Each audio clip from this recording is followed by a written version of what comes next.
So today I want to give you guys some tips on taking great dialogue up to like killer dialogue. So like I'm assuming you guys already know basics in dialogue, basics, do's and don'ts, etc. And I want to talk about just some tricks and things that can really take your dialogue to the next level. I'll be using Interstellar a lot as an example, as I've kind of been doing lately, because that's kind of what I was studying at the time of my writing this. And I've talked about dialogue before, but I mean, like, I want to move. Get kind of obsessed with writing. Like, I want to move beyond the basics. And I want to talk about things can that are better than the basics that help us get to something better. Okay, so the first one we're going to talk about today is what I call mini context shifts. Now, what I refer to as context shifts are usually when like new information enters the story, or there's a new way to look at the information we already have, and it shifts our understanding of like what's going on, what's happening, and so it shifts the context. And like I love context shifts. I've kind of been on a thing about them lately, and like a good one is so powerful. So an example of this is just one in general, not necessarily dialogue. I guess it uses dialogue though. In Interstellar, right, we have one great one smack dab at the midpoint when we discover that Dr. Brand never intended Plan A to work. And he starts quoting this Dylan Thomas's poem again, that's through the movie. And with the new information, the context of the poem shifts in like a shocking and disturbing new way. And the words "don't go gentle into that good night" suddenly they carry like a different meaning. So instead of being like a poem of hope, it becomes one of resilience and desperation. And the words have changed, but the context, and so the context has. The words haven't changed, but the context has. And that kind of happens through dialogue. Okay, so again, a context shift usually happens when new information enters the story that changes our understanding of what's going on. It can also happen when like a character reacts to information a certain way that gives us kind of an emotional context, and their reaction gives us a new view of things.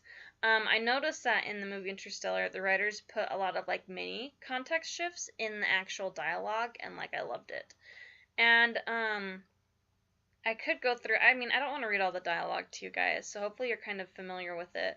But one of the best conversations in that movie, in my opinion, is the part, well, and it has a lot of great dynamics in it, is the conversation between Cooper and Murph when Cooper has to tell her goodbye. And maybe I'll leave a link to that clip in case you want to watch it to kind of understand what I'm talking about or get refreshed, and you can pause this and then go watch that and come back. But like it's a really well crafted conversation, especially if you can remember like the emotion and the motivations that Cooper and Murph bring into it. So Cooper has this motivation to get Murph to feel okay about him leaving into space, to make her feel somewhat comfortable with the idea. And Murph's motivation is to get Cooper to stay. If you go through this conversation, there's quite a few moments of little context shifts. So we have this line, right? Cooper says, "After your mom came along, she said something to me that I never quite understood. She said, 'Now we're just here to be memories for our kids.' I think I understand what she means now. Once you're a parent, you're the ghost of your children's future." Murph says, "You said ghosts didn't exist." So that's a little mini context shift here. So Cooper is talking about a metaphorical ghost. But Murph's response shifts the context into a literal ghost, and she's referring to the one in her room. And by doing that, in her anger, she's able to kind of throw what Cooper said earlier about ghosts like in his face. But then Cooper responds, "That's right, Murph. Look at me. I can't be your ghost right now. I need to exist." So instead of becoming like a victim to Murph's tactics or just like reacting, Cooper actually seizes that new context and he shifts it again to the metaphorical, building on his own previous words for his benefit. That's right, I need to exist. Cooper goes on, "They chose me, Murph. They chose me. You saw it. You're the one who led me to them." So notice how Cooper, like, he keeps trying to put Murph and himself on the same side so they're not aimed against each other. And Murph says, "That's exactly why you can't go." And so here again, Murph seizes what Cooper is trying to persuade her with and uses it for her own argument, similar to like what Cooper did with the ghost thing. Murph said, "I figured out the message. One word, you know what it is?" Cooper says, Murph. Murph says, "Stay." It says, "Stay, Dad." So the context shift here is Murph is adamant, but Cooper is disbelieving. So his reaction kind of shifts the context of what Murph is saying. Like, she's just a child. Can we really believe what she's saying? She's just going to say whatever she can to get her dad to stay. So Cooper's reaction leads us to maybe believe that she's making it up. Then Murph says, "You don't believe me. Look at the books. It says stay. Why, you're not listening. It says stay." So then Murph, she realizes that Cooper thinks, and she's acknowledging, seizing what he's thinking. And she becomes more adamant. It lets her take control of the context again. We suddenly realize that there's something more behind her words. And yes, like, Cooper needs to listen. And I could go on. This happens like all through the conversation, but hopefully you get the point. So basically the idea is that one character is taking what another character said and shifting the context based on how they're replying. And that's really interesting. You can also do it more like Dr. Brand, where you have some kind of dialogue that shifts our understanding during the conversation. So that's the first one I wanted to talk about. The second thing I wanted to talk about was character circuitry. So in that example of Cooper and Murph, that conversation, those characters, they create circuitry in their conversation because they're taking, responding, and building off one another's words. And you can't take their lines and rearrange them because each exchange is building off the other, the one that came before. They have this kind of circuitry. And I know that some people might read that and go, well, duh, of course, they respond to each other. It's a conversation. So responding is one thing, but this isn't just responding. This is building off for a stronger, more interesting, more entertaining effect. It's building, right? It's not just responding. Here's what just responding might sound like. Okay, Cooper, after your mom came along, she said to me that what I never understood. She said, now we're just here to be memories for our kids. I think I understand what she meant now. Once you're a parent, you're a ghost of your children's future. Here's maybe what a response would be. Dad, don't go. And Cooper would say, I have to, Murph. And Murph would say, the books say stay, Dad. And Cooper says, I have to go. So that's just responding. It's not necessarily really building off of what came before, whereas the other one does, right? You're the ghost of your children's future. That's what Cooper says. Murph built off that. You said ghosts didn't exist. Cooper built off that. That's right. I can't be your ghost right now. I need to exist. And so you have this kind of building on what the other one said instead of just responding. Here's another good example from that movie. Cooper talking to Amelia. Cooper says, it's hard leaving everyone, friends, family. Amelia says, we're going to be spending a lot of time together. Cooper says, we should learn to talk. Okay, that builds on what was said before. Amelia says, and when not to, just being honest. And that's building off of what Cooper said. Cooper says, I don't think you need to be that honest. Hey, Tars, what's your honesty parameter? Okay, building on what she says. Tars says 90%. Cooper, 90%? Tars, absolute honesty is not always the most diplomatic, nor the safest form of communication with emotional beings. Cooper, okay, 90% it is, Dr. Brown. So that's building too. So we have two characters of views that oppose each other. Cooper wants to talk, Amelia doesn't. Amelia is brutally honest and Cooper isn't. So they create this kind of character circuitry that's going on, and it's shown in their dialogue, which is more pleasing to the viewer than having them simply just respond to each other. Cooper and Amelia are building off of each other, not just reacting or acknowledging one another. So usually characters that build off each other for more interesting effect, if you want to create that, those characters usually foil each other in some way. They're opposites somewhere. Okay, so the next one I want to talk about, this one can be really satisfying. You can only use it maybe once or twice in your manuscript, but it's bringing back old lines. So all writing rules, if you take this, you use it too much, it's not going to work. It's going to be annoying. But if you just use it a few times, the audiences love it when you do this, when you bring back old lines. So one that comes to mind that was done really well is in Harry Potter and the Order of the Phoenix, right? Harry, his punishment is to write lines, and what are the lines he has to write? He has to write, I must not tell lies, during his detention with Umbridge. Then, at the end of the movie, right, the centaurs, they attack Umbridge, and Umbridge says, Potter, do something, tell them I mean no harm. And what does he say? I'm sorry, professor, but I must not tell lies. And so it's satisfying and we laugh. It's like this inside joke that we're in on. So the trick here, right, don't overdo it. Bringing back the same line, it'll work a few times by itself, but after that you probably need to find a ways to either like evolve the joke or kind of one up it, escalate it, or what have you. So it's not like the audience is getting a repeat of the same thing over and over again. And that can get annoying. So you want to handle this with care, but it's also very effective and audiences really love it when you pull it off well. They're very satisfying. It might be worth noting is that the examples are satisfying often because there is some kind of context shift there, like we see in the Harry Potter example. So those also include a context shift, but they are kind of their own thing. And they're building off what came before. Okay, the next little technique, I just call it being like one step ahead, one step ahead. So witty dialogue has kind of a buzz to it too. And I noticed like when I was watching Interstellar that the writers, they created wit by having the characters be one step ahead of the audience or another character. So here's just an example. Okay, Cooper and Tars when he's kind of fixing him up, right? Cooper, honesty, new setting, 95%. Tars, confirmed, additional customization. Cooper, humor, 75%. Tars, confirmed, auto self-destruct, T minus 10, 9. Cooper, let's make that 60%. Tars, 60% confirmed. Knock knock. Cooper, you want 55.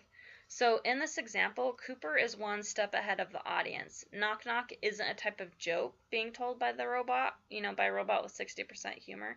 The fact that Tars is telling a knock knock joke is the joke, right, for being down to 60. Tars is being a smart aleck saying, hey look, my humor level has been dumbed down so much I'm doing stupid knock knock jokes.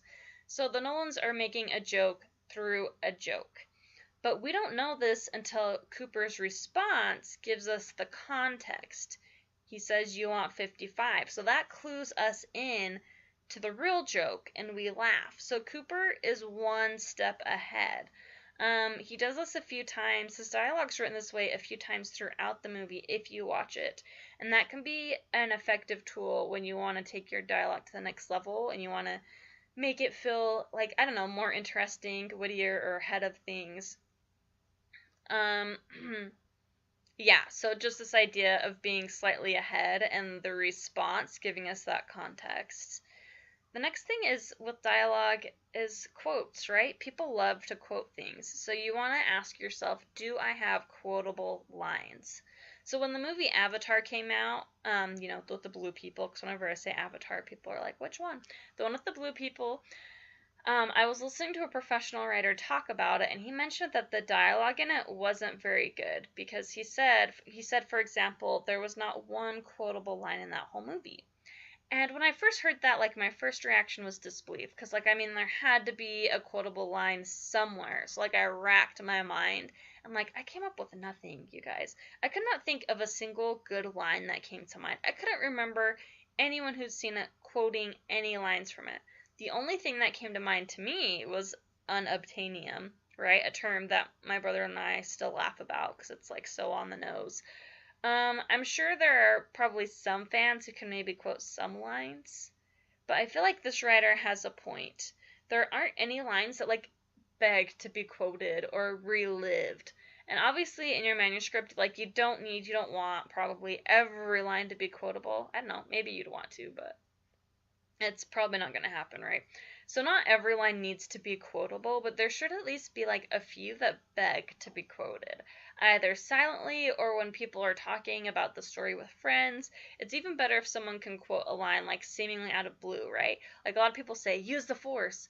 And like that's a phrase that has like become so ingrained in our culture even that you can just say that and people know what you're referring to and talking about. So when writing dialogue, you might want to ask yourself, do I have any lines that are quotable? Like I mentioned earlier, there are quotable lines that people quote with their friends, and then there are quotable lines that people kind of quote in their minds, the kinds of things you might like find on a wall plaque or something.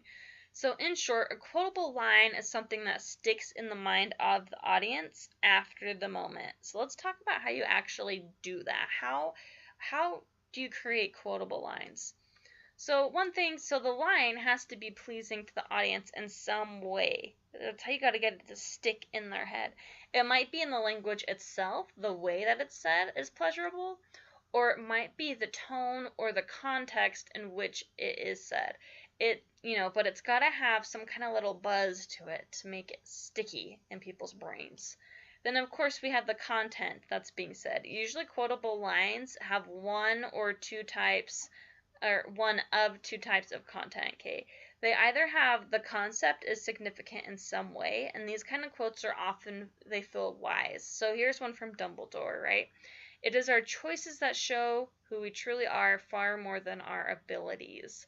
That's a very wise statement that has stuck with people. They might capture a complex idea in a simple way. John Green is pretty good at some of these. One of them he wrote, "You don't get to choose if you get hurt in this world, but you have some say in who hurts you, and I like my choices." That's an interesting, complex idea. None of us can escape getting hurt, but we can control who hurts us. And that can actually be a good thing. We could choose.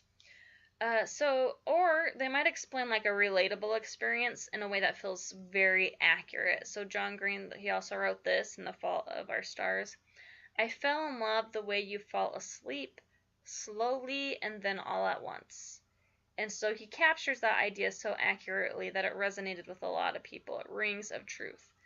The other option, the concept is entertaining in some way, and usually that means it's funny. If you look at Napoleon Dynamite, so many people quoted, "Tina, you fat lard, come get your dinner." And if you can look at Jack Sparrow, let's see, I guess is that the third Pirates, I think? It might be the second one. I think it's the third. Where Jack Sparrow says, "I've got a jar of dirt, I've got a jar of dirt, and guess what's inside it?" Right? And the line, whatever your line, it doesn't necessarily have to be revolutionary. It's just something said well enough that it sticks in people's minds. So, like, even in Interstellar, like, I feel like there weren't lines that were, like, super revolutionary, but, like, they did a good job with them. So, for example, they could have written this line, they have, like, a couple examples here that I did think were well written. Dr. Brown says, "We're never meant to save the world, we're meant to leave it." That kind of, the way that that's written is interesting. He also says, "The last people to starve will be the first people to suffocate." So, like, these lines aren't mind-blowing, but they stick in the mind because they are written in a pleasurable way. They have a kind of beat and they have a contrast that makes them interesting. If I had written them these other ways, if they'd written them like this, "We have to leave the earth because we can't save it," that's not as pleasurable. Or first people will die of starvation, but then they will suffocate to death because there won't be enough oxygen left. That's not as powerful. It's kind of like, it's like what Bilbo says in Fellowship of the Ring. I don't know half of you half as well as I should like, and I like less than half of you as well as you deserve." So that concept, it's not amazing, but it's entertaining and pleasing in the way that it's said. So, with Dr. Brand, the first examples, they have kind of a buzz, and the filmmakers were smart because they put that in the movie trailers. They were aware that this was the kind of line that would stick in people's minds after the trailer was over, and it gives it a little boost in advertising. Yeah, and I could give some more examples, but basically, to write quotable lines, you want to think it's pleasing to the ear, and the content is entertaining in some way, or it's pleasing to the ear and the content is significant in some way. So even if the concept isn't like earth moving, finding a way to make it more entertaining and said in a more pleasing way will help give your dialogue like some extra spark. Okay, the next little technique is to say a lot in a few words. We had that example with Cooper and Murph, right? Once you're a parent, you're the ghost of your children's future. Murph says, "You said ghosts don't exist." "That's right, Murph. I can't be your ghost right now. I need to exist." So in this last line, Cooper says a lot of what he feels in just a few words because he wants to be a good dad, but he also yearns to feel like he exists. Doing what he says, he feels like he was, quote, born to do. And so we learn a lot about Cooper in those few lines. We learn a lot about his deepest feelings. And so that is a great dialogue because it's revealing character. And the concept itself is complex because, like, It's this big idea packaged into a few sentences, and the writer could have spent lines and lines getting across what Cooper feels and conveying this idea, this this adult struggle that some parents feel of wanting to be a great parent, but also yearning to achieve other dreams. But instead, they said it in a few lines here, and they packed a punch. Sometimes the biggest ideas are most powerful when said in a few words, like some of the lines that I mentioned in the quotable section. So, then the next thing is subtext, which, like, I have a whole series on subtext, so I'm not going to go through all of it again. But subtext is, I'm going to say, it's like one of the most important attributes of great dialogue. It is what the characters aren't saying and the way that they don't say it. That gives dialogue a lot of complexity and makes it really powerful. I would even argue that's probably the most important attribute of writing great dialogue. But again, I have that elsewhere, so maybe I'll link to it here. Okay, and then we have foreshadowing. So foreshadowing is another device that I love in dialogue, as long as it's, not heavy-handed, because foreshadowing, you want to be careful that you aren't heavy-handed. But foreshadowing gives a story like this reread value, often because the context has shifted for you as an audience when you reread the story. Foreshadowing can make dialogue feel significant and give it that kind of buzz that I've been talking about. So in Interstellar, I love that the first line of the whole movie, right? It comes from Murph. She says, "Dad, I thought you were the ghost." And like, that is awesome foreshadowing, because if you've seen the movie, like, when you're starting the movie, you have no idea, like, how that could even be possible. But by the time you've watched the movie, you see that Cooper is the ghost in a strange way. Alright, so those are some techniques to keep in mind when you really want to kick your dialogue up from being great to being awesome. And so, yeah, so those are some of the things that might be helpful to you. And I hope that you've been enjoying my writing tips. You can subscribe. You can get my latest writing tips at septembercfox.com. Thanks, and happy writing!